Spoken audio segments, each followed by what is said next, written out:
आओ जी, देखो अपने को सवाल दिया हुआ है।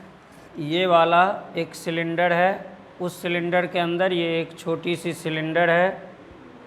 उस छोटे से सिलेंडर में कोई करंट नहीं जा रहा है। बाहर वाले हिस्से इस सिलेंडर के आउटर पार्ट में करंट आई है, आउटर पार्ट में करंट आई है, इनर पार्ट में इस छोटे से सिलेंडर में कोई करंट नहीं है।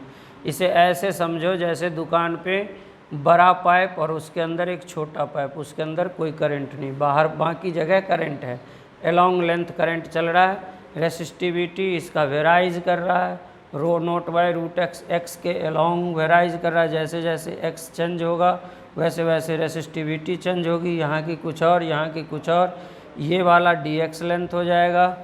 डी एक्स लेंथ पे हमने एक डिस्क लिया है, ओरिजिन से एक्स डिस्टेंस पे एक डिस्क, और फिर डी एक्स लेंथ पे एक दूसरा डिस्क लिया है।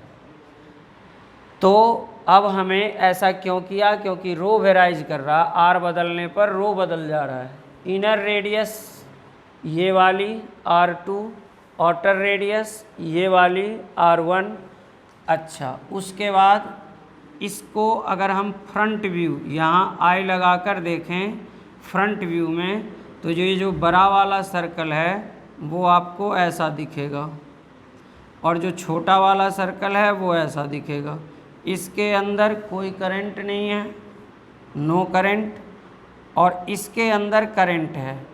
तो यहाँ पे मैं सेंटर लेता हूँ तो ये R1 है, और यहाँ पे मैं सेंटर लेता हूँ तो ये R2 है। एरिया कितना होता है इसका, जिनमें करंट लाई कर रहा है इसमें, तो पूरा एरिया निकालो पाई आर स्क्वायर, और उसमें से पाई आर स्क्वायर, उसमें से जिसमें करंट नहीं है वो माइनस कर दो, तो पाई आर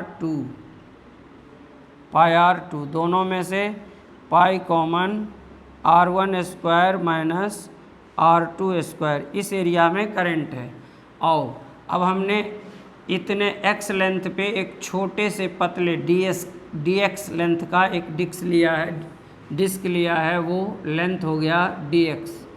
अब उसके अंदर छोटे से लेंथ में छोटी सी रेसिस्टेंस dr, और रेसिस्टेंस का फॉर्मूला रो एल बाई ए, तो हमने इसका L लिखा dx, क्योंकि बेहद ये डिस्क का है इसलिए हमने ये dx लिखा। एरिया हमारे पास पाई R1 square minus R2 square है, इसलिए हमने ये एरिया लिख लिया। अब हम क्या करेंगे, इस रो की भी वैल्यू पुट कर देंगे। तो रो की वैल्यू पुट करने पर अपना ये dr आ जाएगा रो नॉट रूट एक्स इंटू में dx by pi R1 square R2 square. अब हमें ये वाला dr यहाँ हर जगह मिलेगा, 0 से L लेंथ में मिलेगा। तो हम इसको क्या कर देंगे, इंटीग्रेट कर देंगे, 0 से L लेंथ तक इंटीग्रेट करेंगे। तो 0 पे तो 0 रेसिस्टेंस होगा, और L लेंथ पे जाकर हमें फुल रेसिस्टेंस मिल जाएगा। इसलिए जब हम इसे इंटीग्रेट करेंगे तो इसका लिमिट 0 टू R, 0 लेंथ पे 0, L लेंथ पे R रेसिस्टेंस, और इसे इंटीग्रेट करेंगे 0 टू L।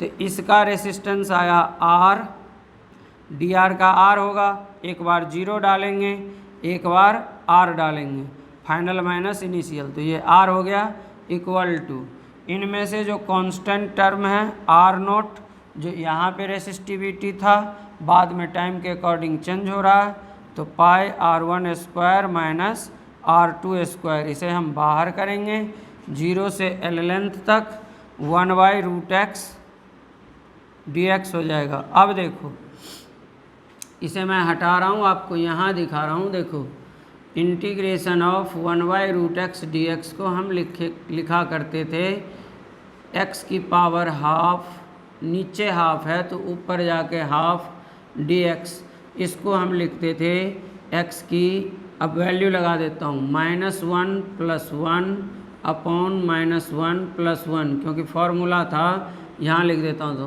फार्मूला है xn dx equal to xn + 1 upon n + 1। तो ये वाला वैल्यू हो जाएगा आपका x का हाफ अपॉन हाफ। तो इसे कैसे लिखोगे? इसे लिखोगे 1/2 रूट x, जिसकी पावर ये -1/2 + 1 2 - 1 1/2। ये क्या हो गया?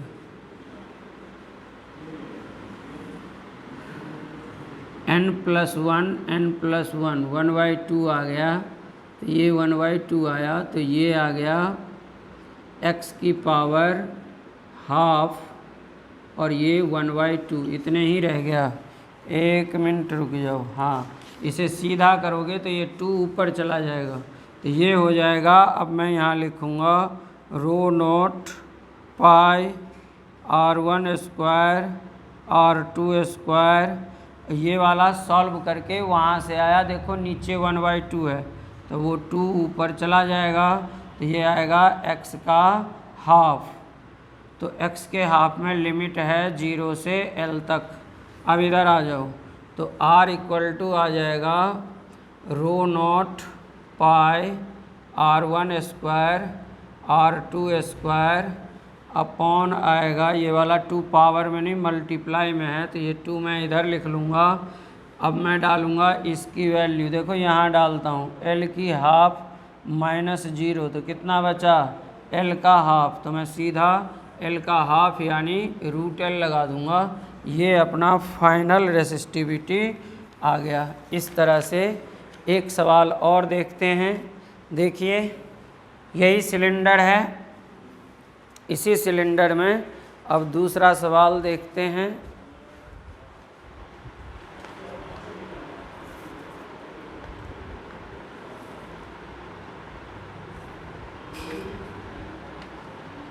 इसी सिलेंडर में हम दूसरा सवाल देखते हैं, तो वो है हमारा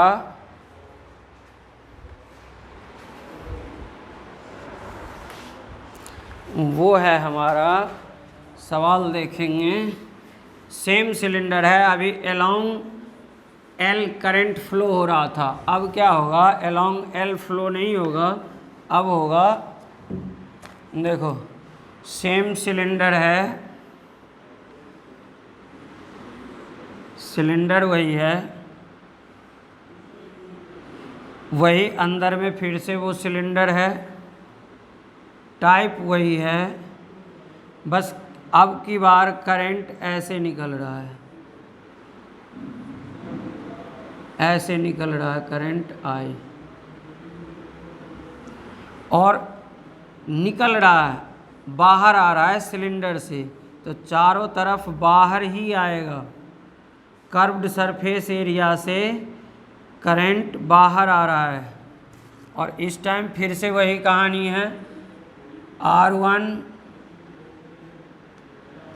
इनर रेडियस है, लेवल थोड़ा सा हाई हो रहा है क्वेश्चन का, तो थोड़े से सावधानी रखेंगे, कंसंट्रेशन के साथ इधर उधर की बातें छोड़ दें, अपने फुल कंसंट्रेशन के साथ देखें सवाल को, तब समझ में आएगा। ये 0 है और यहाँ से यहाँ तक इसका टोटल लेंथ l दिया हुआ है, इनर रेडियस है, आउटर रेडियस है। अब गौर से देखना है, हमें लेंथ लेना होता है वो वाला जिस लेंथ में करंट चल रहा होता है। जैसे हमने पिछले सवाल में ये सिलेंडर लिया, इस सिलेंडर में करंट ऐसे जा रहा था, तो हमने लेंथ इसको कंसीडर किया। अब की बार सिलेंडर में करंट ऐसे जा रहा है, ऐसे जा रहा है, तो ये वाला जो L है, ये L काम नहीं करेगा, क्योंकि उसके अलोंग लेंथ नहीं है। यही सावधानी रखनी है, यही सारे गलती करते हैं और नंबर अपना गवा बैठते हैं। अब की बार ये कर्व्ड सरफेस एरिया से करंट बाहर हो रहा है, इसलिए अब की बार इसका जो कर्व्ड सरफेस एरिया CS से है 2πRL, ये लेंथ होगा। फिर से सुनो, करंट की डायरेक्शन जो होती है वही लेंथ होता है, उसी के अलोंग लेंथ लिया जाता है। करंट हमारा कर्व्ड सरफेस एरिया से निकल रहा है, तो हमारा लेंथ CS से 2πr/L होगा।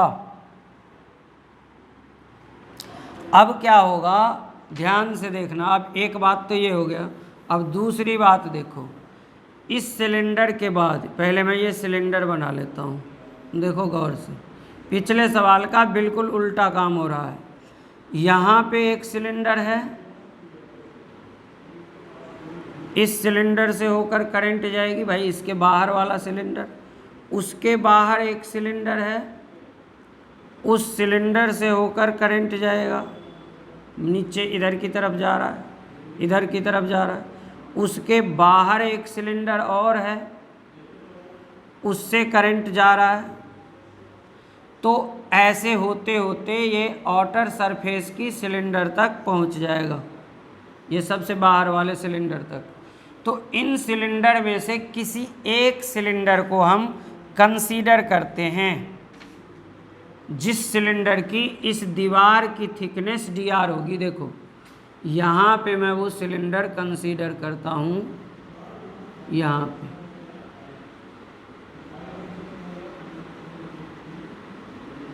ये ऐसे, और इसको ऐसे मिला दिया यहाँ पे।